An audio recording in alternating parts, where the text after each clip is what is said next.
Продолжуваме ние понатаму, почитувани гледачи, време е за нашиот втор разговор. Во вториот разговор ќе разговараме на темата за трговија со луѓе. Мојот соговорник е господја Стојна Атанасова Демишковска од невладината организација Отворена порта.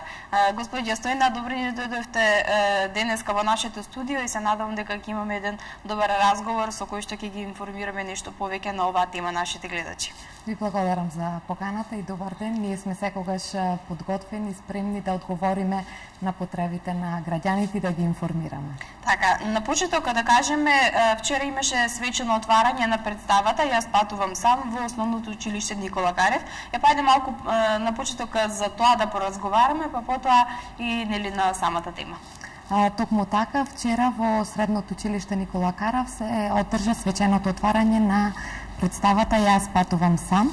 Инаку оваа представа е дел од еден регионален проект кој што се спроведува во 3 земји, Македонија, Албанија и Косово, и во исто време младите од овие 3 земји се информира за трговијата со луѓе, начините на вовлекување и се разбира заштитните мерки и кои се им помага на жртвите на трговија со луѓе.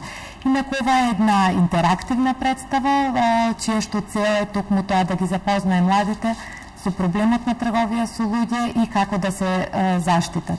Инаку ова е еден многу интересен метод, иновативен, интерактивен, во кој што младите не се пасивни гледачи на представата, туку активно ги вклучуваме како главни актери во целата изведба на представата, со тоа што им се дава лик на жртва на трговија со луѓе. Значи, целата представа е конципирана околу 3 животни приказни на 3 деца кои што за жал завршиле како жртви на трговија со луѓе, 3 деца од Македонија, Албанија и Косово. Нивните судбини се исти, сите 3 завршиле како жртви на трговија со луѓе и токму преку овој метод младите ќе имаат можност да го проследат целиот процес на трговија со луѓе. Значи, од вовлекување до експлоатацијата и на крајот кој е оно што им помага на жртвите на трговија со луѓе во Република Македонија, какви сервиси и услуги нудат невладините организации и владините институции. Значи, како што напоменав, ова е дел од една 6-месечна кампања, која што во првата фаза ги опфати учениците од основните училишта. Значи, се спроведува 43 превентивни работилници со учениците од 7-те и 8-те одделенија од Скопје, низ кој што процес поминаа околу 1100 ученици. Има ја можност малите да се запознаат и со трговијата со луѓе, со сервисите што им се достапни, се поттикнуваат да водат отворен разговор со родителите, да ги информираат родителите за нивните одлуки, за нивните планови и така натаму, се со цел да можат родителите да имаат една клучна улога во процесот на заштита на младите. Така, ајде, може ли да ни кажете каква е ситуацијата во Македонија во врска со оваа проблематика, односно трговијата со луѓе? Значи, не постои земја која што е имуна на овој проблем. Во некои земји повеќе, во некои помалку, меѓутоа во сите земји постои трговијата со луѓе. Токму и Република Македонија се соочува со овој проблем. Она што е различно е промена само во трендовите на трговија со луѓе. Значи, во минатото најголем број од жртвите на трговија со луѓе беа сексуално искористувани, беа полнолетни и беа странски државјанки. Од 2005 година па до ден денес имаме промена на состојбата, каде што најголем број од лицата жртви на трговија со луѓе се македонски државјанки, најчесто тргувани во рамките на Република Македонија, односно внатрешна трговија со луѓе, и старосната граница е опадната, значи станува збор за жртви на трговија со луѓе кои што се малолетници.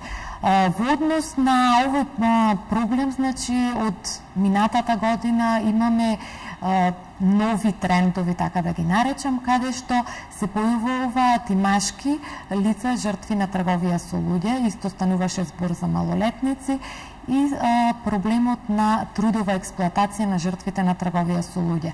Ако во минатото зборувавме најчесто за сексуална експлоатација на трговија со луѓе, подоцна имаше комбинација на сексуална и трудова експлоатација, сега имаме случаеви и на чисто трудова експлоатација. Така, рековте постои нели и внатрешна трговија со луѓе, каде што станува збор за македонски државјанки, главно малолетни. Какви податоци и сознанија имате во врска со ова? Значи, најчесто малолетниците се тргувани во рамките на Република Македонија. Од еден крај на Република Македонија, во друг. Најчесто место на експлоатација е Западна Македонија и најголем број од лицата кои што биле идентификувани се малолетници на возраст од 13 до 17 годишна возраст. Така, затрашувачки е фактот и што жртвите на трговија со луѓе се помлади и помлади. Која возрастна група е најмногу изложена на ризик? Како што напоменав, тоа е старосната граница од 13 до 17 годишна возраст. Тоа се должи на фактот што малолетниците, младите не секогаш можат соодветно да ги предвидат опасностите кои што можат да им се случат во процесот на донесување на одлуки. Секогаш треба да се информираат добро, да се консултираат со родителите, или пак со стручните лица од образовните институции, од училиштата или пак од невладини организации кога донесуваат одлуки, бидејќи нивната наивност, нивното неискуство од животот за жал може да доведе и до вакво едно несакано дело. Така, како им помага невладината организација Отворена порта? Знаеме нели дека се сместуваат во прифатилишта и какви услови добиваат? Да, токму така, значи една од најглавните програми на Отворена порта е токму директната помош и заштита на жртвите од трговија со луѓе. Во Република Македонија постои државно прифатилиште, каде што Отворена порта ги обезбедува сите оние услуги кои што се неопходни за едно лице жртва на трговија со луѓе.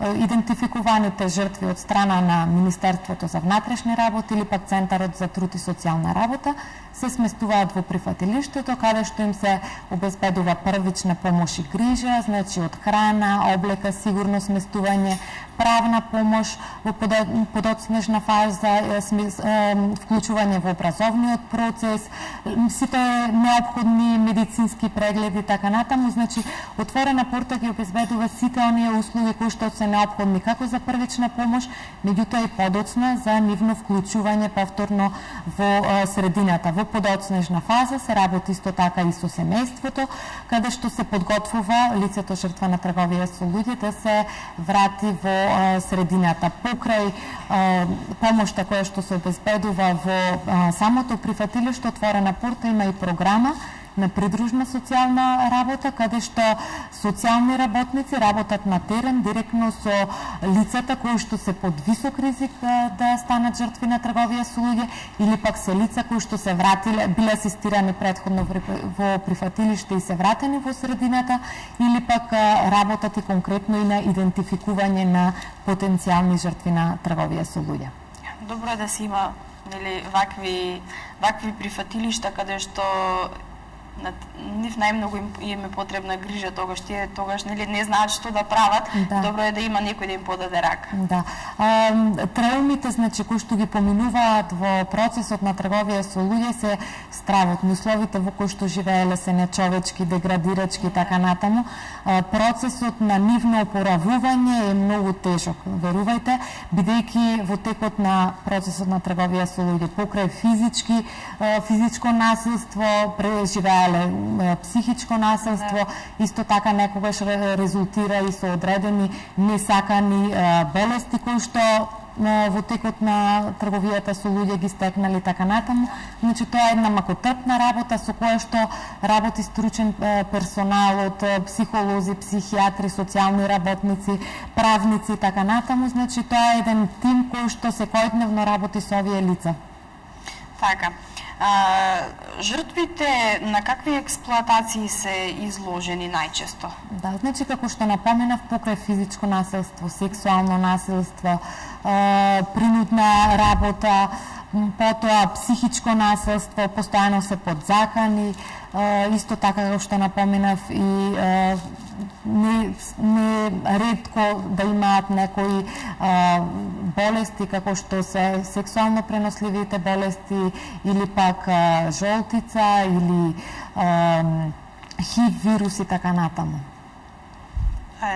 страшно. Да, значи тие се некои работи за кои што треба многу тешко време, многу долго време за да се надминат, покрај физичките да речам последици најлесно може би се надминуваат, најтешко е да се помини психичката криза, да се надмини она што им се случувало во процесот на трговија со луѓе.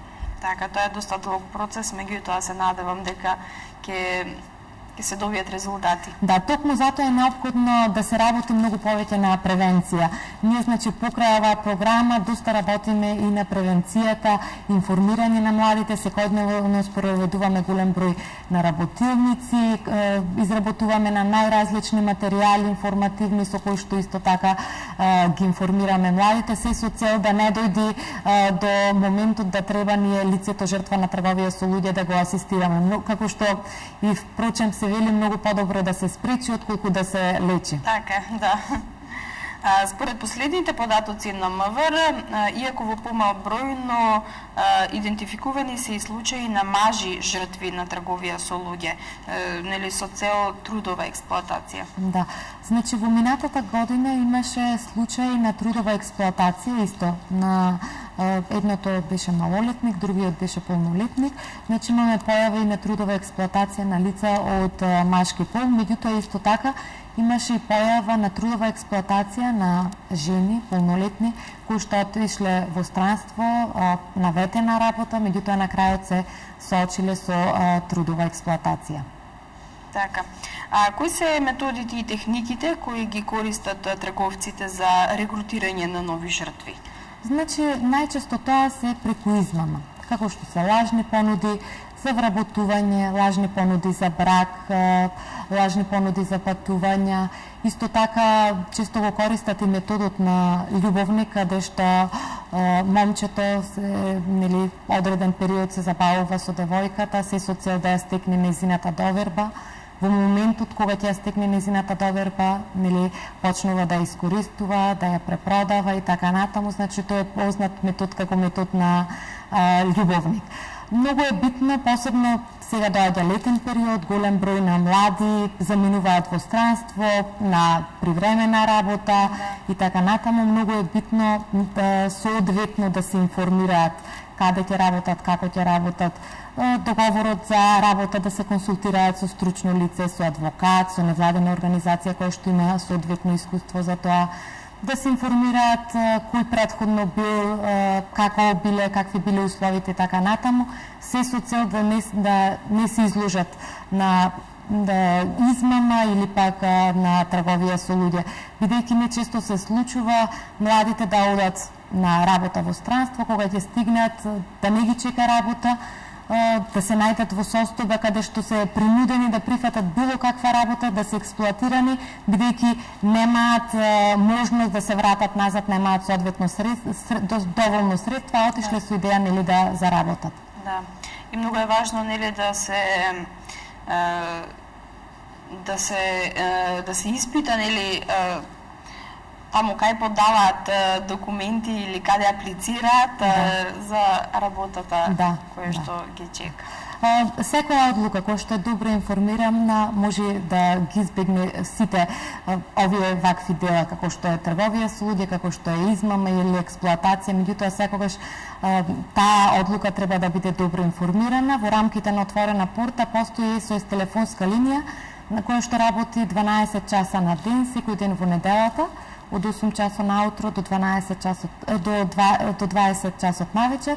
На оваа SOS телефонска линија сите оние кои што одлучуваат да заминат во странство, одлучуваат да прифатат одредена работа или пак имаат некои дилеми со кои што се соочуваат или сакаат да дознаат нешто повеќе за проблемот на трговија со луѓе, можат слободно да се обратат каде што стручни оператори ќе им одговорат соодветно на нивните потреби. Така. Госпоѓа Стојна, мислам дека кажавме доста работи, ги информиравме нашите гледачи, а и толку ни дозволува и времето. Имате ли уште нешто за крај да додадете? За крај само би додала дека неопходна е покрај вакви превентивни активности, работилници со младите, неопходна е и комуникацијата на родителите со децата. Сите знаеме дека живееме во едно многу динамично време, не секогаш имаме доволно време за семејството, меѓутоа клучот лежи токму во таа осварување на таа комуникација помеѓу родители и деца, така да посебно во периодот кога децата се во тинејџерство, во пубертет, би ги советувала родителите да обрнат повеќе внимание на тоа каде се нивните деца, со кого се дружат, каде излегуваат, бидејќи тие се оние кои што најдобро можат да ги заштитат секогаш своите деца. Така е. Јас ви благодарам за денешното гостување. Се надевам дека соработката ќе ни продолжи понатаму, па ќе ни дојдете повторно со нови податоци. Да, ви благодарам. Ние сме секогаш тука. Постоиме и токму како невладина организација за граѓаните да ги информираме и да ги заштитиме. Со следните настани повторно би сакале да учествуваме кај вас. Ви благодарам за поканата. Ви благодарам уште еднаш. А ние, почитувани гледачи, одиме со кратка пауза, па потоа се враќаме повторно назад во студиото и со останатиот дел од емисијата.